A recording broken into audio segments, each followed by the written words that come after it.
Hola, les saluda Orlando Mendieta para presentarles Financiero News. A partir de este momento y durante 30 minutos, usted recibirá un compendio informativo que lo va a actualizar con lo mejor en materia de economía, finanzas y negocios para estar bien informado y tomar buenas decisiones. Para iniciar, damos paso a nuestros principales titulares. En el análisis económico, May Magallón nos presenta un análisis del PIB desde un enfoque basado en el gasto. En el reportaje especial, Metro de Panamá descarta inicio de operaciones de la línea 3 en 2027 y da nueva fecha. En finanzas personales, conoceremos qué es el crowdfunding y cómo funciona en Panamá. Todas estas informaciones y más en breve en su informativo Financiero News. Iniciamos y en nuestro reportaje especial, Leoncio Berrío nos ofrece detalles del avance de la línea 3 del Metro de Panamá y la fecha en que entrará en operación. El Metro de Panamá realizará una única apertura de toda la línea 3 del metro a finales del 2028, luego de descartar la puesta en marcha de la primera fase que estaba prevista para febrero del 2027. Inicialmente, las autoridades habían contemplado una operación parcial que cubriría el trayecto entre Ciudad Futuro y Panamá Pacífico, complementándose con un servicio de buses que trasladaría a los pasajeros hasta Albrook. Sin embargo, esta opción fue finalmente descartada. El tramo soterrado va a estar finalizado para el segundo semestre del 2028, de acuerdo con lo que tenemos establecido en el cronograma. La parte de la línea principal va a estar un poco antes, sin embargo, dada la problemática que existe para poder trasladar la cantidad de personas que llegarían a Panamá Pacífico al lado oeste, hemos tomado la decisión luego de un análisis multicriterios de hacer una sola puesta en marcha completa de la línea para finales del 2028. La construcción del túnel de la línea 3 del Metro de Panamá sigue avanzando a buen ritmo. Actualmente tiene un avance del 20% y el proyecto ha alcanzado un hito importante, ya que se ha construido el primer kilómetro del túnel, que tendrá una longitud total de 4.5 kilómetros. En este momento nos encontramos ya a unos pocos metros de haber construido el primer kilómetro del túnel de la línea 3, que está compuesto en un total de 4.5 kilómetros. El primer tramo que va bajo el canal de Panamá ya tiene, como mencioné antes, 1 kilómetro. Estamos en el total en el 20% de avance y continuamos avanzando entonces para ver si llegamos a finales de este año a la zona de Balboa. Una vez completada la construcción estructural del túnel, se integrarán todos los componentes necesarios para garantizar las condiciones de seguridad dentro del túnel. Sí, una vez que construyamos el túnel propiamente, que es básicamente el tubo, la excavación y el revestimiento, entonces debemos realizar toda la instalación de los elementos internos del túnel. Hay elementos civiles, hay sistemas auxiliares, sistemas electromecánicos requeridos para el movimiento de los trenes y garantizar las condiciones de seguridad. Continuamos con el programa y ahora tenemos con nosotros a Simón Navarro en nuestro segmento de finanzas personales. Simón, bienvenido a Financiero News. Muchísimas gracias, Orlando, por esta información que vamos a brindar en el día de hoy. Hoy vamos a hablar sobre algo bien importante, crowdfunding en Panamá. ¿Y qué es crowdfunding en Panamá? Es mejor conocido como lo que le llaman financiación colectiva. Y esto es bien importante, que promueve el emprendimiento, atrae inversión, democratiza el acceso a los servicios financieros. Sabemos que las personas quieren emprender, pero realmente no saben cómo utilizarlo. Esta es una manera para poder hacerlo. Hay diferentes tipos de crowdfunding que podemos utilizar. El de donación, el que no espera nada a cambio, una empresa o una ONG que quiera aportar a ese emprendimiento. El de recompensa, que reciben algún intercambio de producto, lo que le llaman trueque, ¿no? Al producto que le dan. Los otros son los equity, que vienen siendo participaciones de las empresas para recibir algún tipo de dividendos. Y los préstamos. Yo te presto, recibo un interés sobre ese préstamo en el tiempo. Entonces son algunos tipos de crowdfunding que existen en Panamá. Ahora, vamos a conocer algunos beneficios de lo que es el crowdfunding. Acceso a capital, me da más facilidad para que los bancos, en este caso los bancos, ustedes conocen que los bancos piden algún tipo de requerimiento, experiencia y demás. En este caso los crowdfunding no te piden o no te dan esa limitante, sino que tú tienes acceso directo al capital. También validación de ideas, te dan la oportunidad de tú poder ejercer esas ideas promoverla dentro de la página de crowdfunding que esté en ese momento y poder tener esos recibos, esos aportes que le den para el crowdfunding. El marketing y visibilidad te da el conocimiento de mercadear tu producto y también que tenga visibilidad a nivel mundial para las personas que quieren aportar. Entonces, de verdad que también pueden haber posibles riesgos. ¿Cuáles son los riesgos más importantes que pueden haber? Pérdidas en los fondos. Si el proyecto o el crowdfunding de repente no tiene mucha visibilidad, puede ser que pierdas en ese proyecto que estés haciendo. Otro puede ser la falta de regulación. Sabemos que actualmente existe un anteproyecto de ley para el crowdfunding en Panamá, que es el anteproyecto 168, y actualmente sí funciona el crowdfunding en Panamá, pero mediante la Casa de Valores. También información limitada puede ser un posible riesgo al momento de dar información que pueda afectarnos. ¿Riesgos en el mercado? Claro que sí, puede haber un riesgo en el mercado inherente en esta situación, riesgos de liquidez también al momento de querer hacer apertura a tu crowdfunding o a tu negocio, y riesgos legales. Si hay una limitación o algún tipo de cambio legal, podría afectar también lo que es el crowdfunding. Otra cosa que podemos, y cómo podemos minimizar los riesgos, que es lo importante aquí, no te puedes enfocar a un solo negocio, a un solo emprendimiento. Tú puedes diversificar, utilizar varios crowdfunding y ahí poder entonces ver cuál es el que tiene mayor aceptación. Tienes que investigar muchísimo en el mercado. Actualmente en Panamá, como no está regulado por ley, directamente el crowdfunding, tenemos que utilizar lo que son la Casa de Valores. Ahí tienen que investigar exactamente cómo funcionaría, cuáles son las regulaciones que tiene en estos momentos la Casa de Valores sobre eso, las regulaciones y la transparencia es importante que se pueda dar al momento de poder usted emprender mediante el crowdfunding. Entonces, ¿qué es lo que podemos utilizar en el crowdfunding? Si usted quiere hacer intereses compuestos, usted lo puede utilizar con el crowdfunding.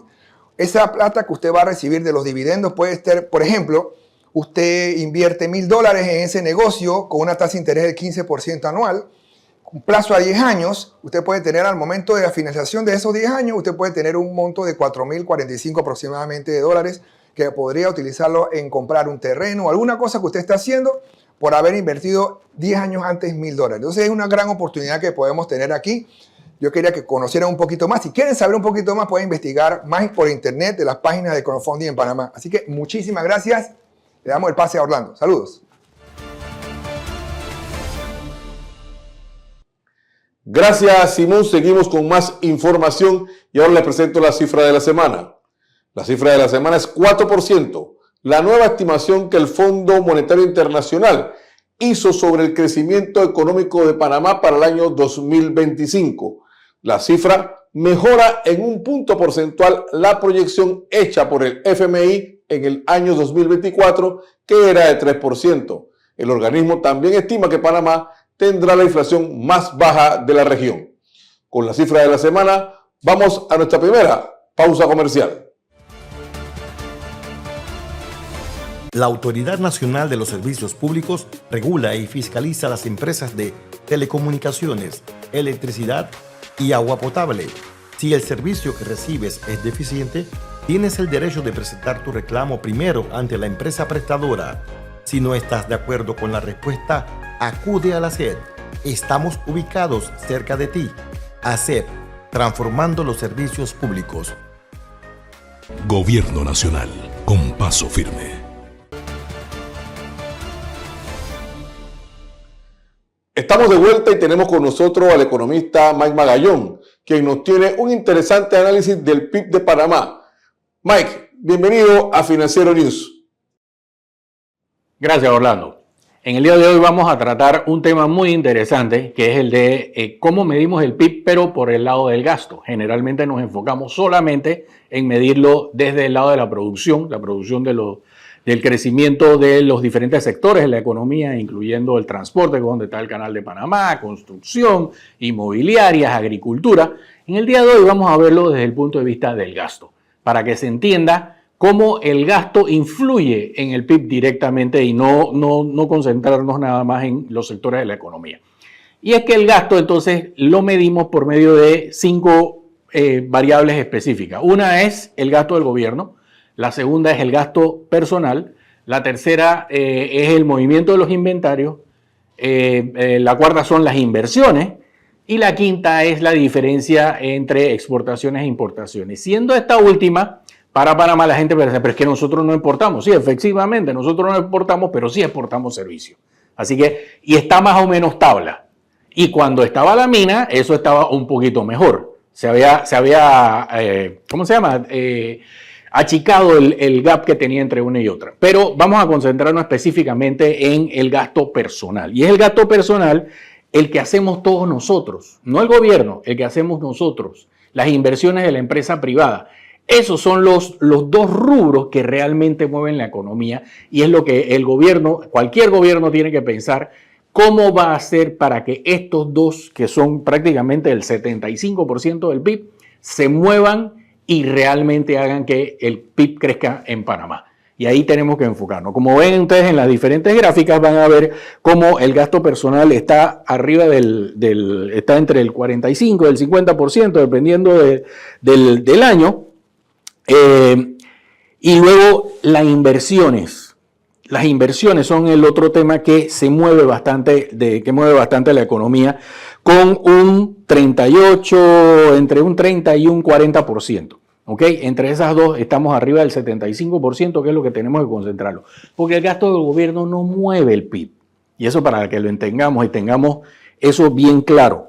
Así que les dejamos las gráficas aquí para que vean cómo esto se ha movido del 2018 al 2024. Si lo vemos anteriormente, vamos a ver otro Panamá. Pero no podíamos hacer tantos años a la vez porque si no, no iban a poder todo. Pero últimamente esto es lo que ha pasado, esto es lo que tenemos en moviéndonos, cómo se está moviendo esa economía, cómo medimos esto por medio del gasto y cómo tratamos de entender que el consumo personal y la inversión de la empresa privada es lo que realmente mueve la economía. Y este es el mensaje que queríamos dar en el día de hoy, analizando el PIB por medio del gasto, para que todos entendamos dónde realmente se mueve la economía. Así que volvemos contigo, Orlando, y muchas gracias ahí.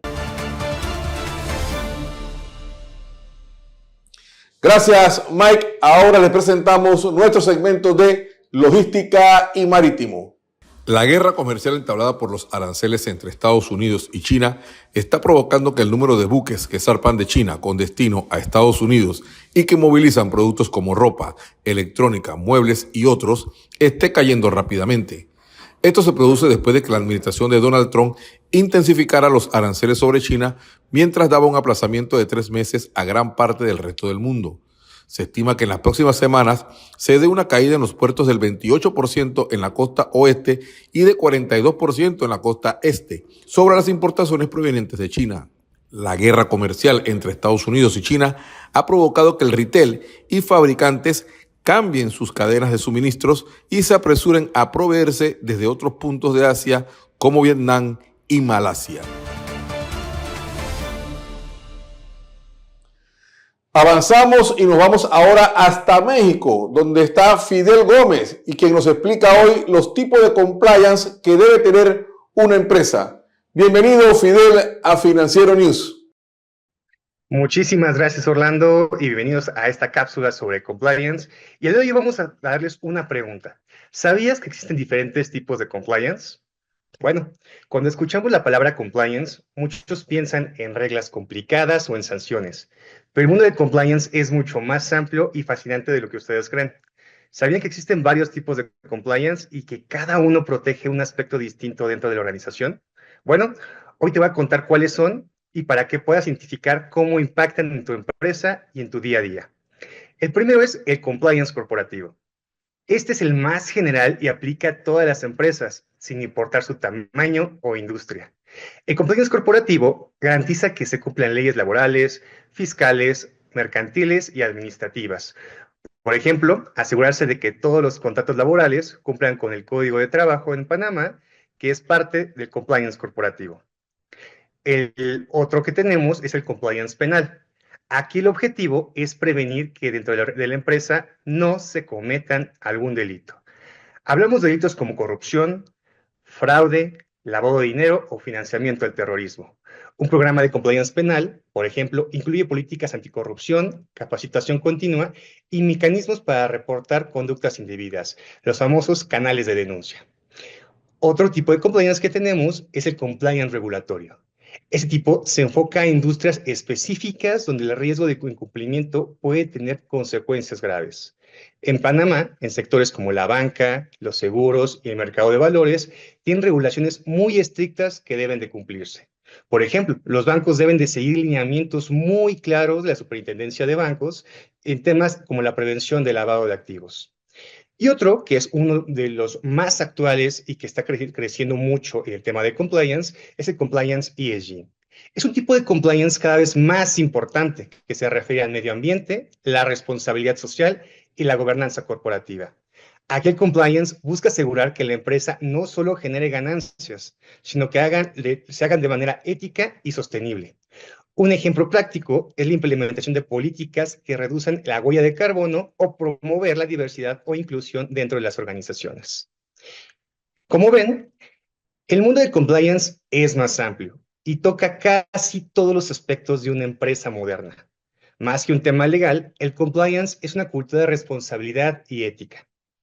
En los próximos episodios seguiremos explorando un poco más del compliance para que puedan fortalecer sus negocios y proteger su reputación. Y les dejo una pregunta. ¿Sobre cuál de estos tipos te gustaría saber más? Déjanos tus comentarios y sigamos construyendo empresas más sólidas y responsables juntos. Regreso contigo, Orlando. Muchas gracias. Gracias, Fidel. Y vamos ahora a nuestra segunda pausa comercial. Que nadie te eche cuento. ¿Sabías que la SEP ofrece una herramienta para verificar tu factura eléctrica? Es muy fácil. Solo debes acceder a la página web de ASEP y buscar el enlace de la calculadora. Selecciona la empresa, tarifa, mes, año y consumo. Una vez completados los campos, da clic en calcular. Así tendrás un aproximado del monto a pagar. Verifica tu factura. Gobierno Nacional, con paso firme.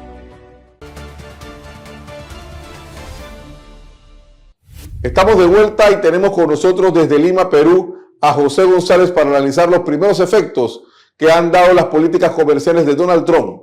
José, bienvenido a Financiero News. Un placer siempre acompañarlos hablando.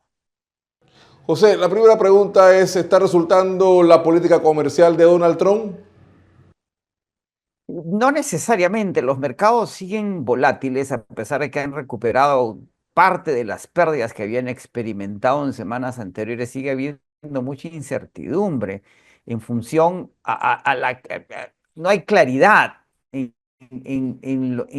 particularmente en qué momento están las discusiones o las negociaciones con China, en donde las tarifas de los Estados Unidos a China se mantienen en 145% y las de China a los Estados Unidos en 125%. Y a pesar de que el presidente Trump ha dicho que está en negociaciones, China ha dicho que no hay ninguna negociación en marcha. El secretario del Tesoro ha dicho que ya se han logrado acuerdos con un país sin decir necesariamente de qué país se trata. Y el Fondo Monetario Internacional en sus proyecciones recientes de abril, en su reunión de primavera en Washington, ha señalado que estamos en un proceso de desaceleración global y que se está deteniendo la desinflación. El dólar sigue débil, las tasas de interés en el bono del Tesoro de 10 años siguen abiertas y las acciones no tienen una dirección clara, señalando que la desconfianza en relación a las decisiones de la administración Trump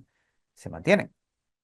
José, en el marco de esta situación, ¿qué señales está dando exactamente la economía de Estados Unidos y dónde están viendo los primeros impactos de esta política comercial?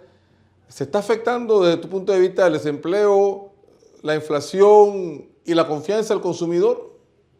Mira, la inflación ha seguido bajando en los últimos reportes, pero ninguno de ellos incluye todavía los efectos de las tarifas que se anunciaron en febrero. Esos resultados recién los vamos a ver hacia fines de marzo. Estamos esperando los resultados preliminares de la actividad, del crecimiento económico en los Estados Unidos del primer trimestre, pero no van a incluir el impacto de las tarifas, más aún cuando las recíprocas, esas que iban por encima del 10%, han sido postergadas, suspendidas por 90 días.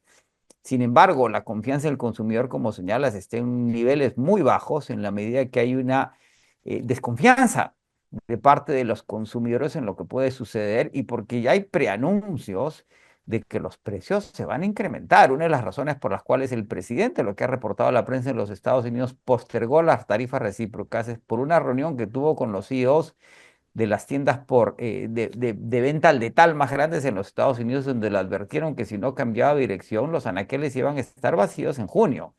Esos indicadores recién vienen, particularmente los de crecimiento y los de inflación. Por otro lado, los resultados corporativos que estamos viendo del primer trimestre tampoco incluyen los efectos de las tarifas que los vamos a empezar a ver en el segundo y el tercer trimestre, dependiendo cómo evolucionen las decisiones de la administración Trump y las reacciones de las contrapartes que se están viendo afectadas por estas tarifas, que de nuevo, las recíprocas son las que se han suspendido, las mínimas del 10% siguen siendo parte de la ecuación.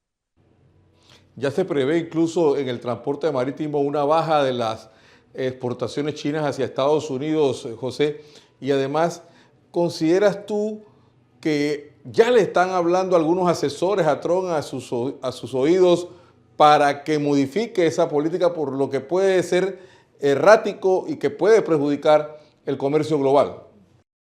Correcto.